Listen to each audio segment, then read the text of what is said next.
अकबर बीरबल, हरे घोड़े की कहानी। एक शाम राजा अकबर अपने प्रिय बीरबल के साथ अपने शाही बगीचे की सैर के लिए निकले।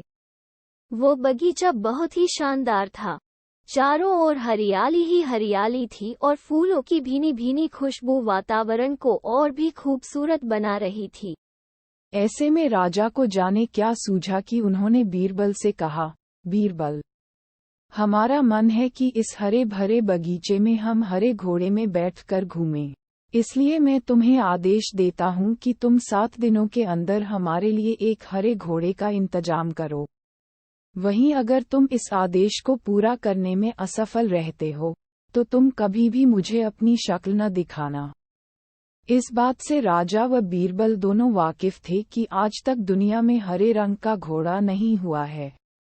फिर भी राजा चाहते थे कि बीरबल किसी बात में अपनी हार स्वीकार करें। इसी कारण उन्होंने बीरबल को ऐसा आदेश दिया। मगर बीरबल भी बहुत चालाक थे। वो भली भांति जानते थे कि राजा उनसे क्या चाहते हैं।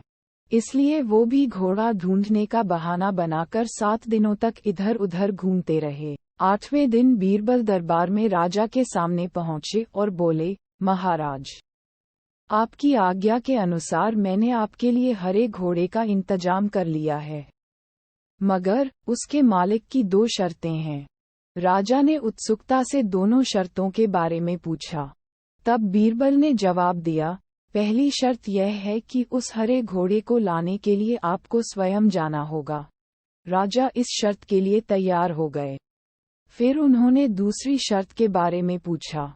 तब बीरबल ने कहा, घोड़े के मालिक की दूसरी शर्त यह है कि आपको घोड़ा लेने जाने के लिए सप्ताह के 7 दिन के अलावा कोई और दिन चुनना होगा।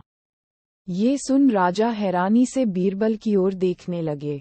तब बीरबल ने बड़ी सहजता से जवाब दिया, महाराज, घोड़े का मालिक कहता है कि हरे रंग के खास घोड़े को लाने के लिए उसकी यह खास शर्तें तो माननी ही होंगी।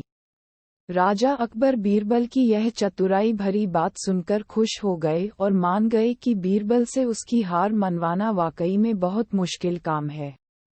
कहानी से सीख। ये कहानी हमें ये सिखाती है कि सही सूझबूझ और समझदारी के साथ नामुमकिन लगने वाले काम को भी आसानी से किया जा सकता है।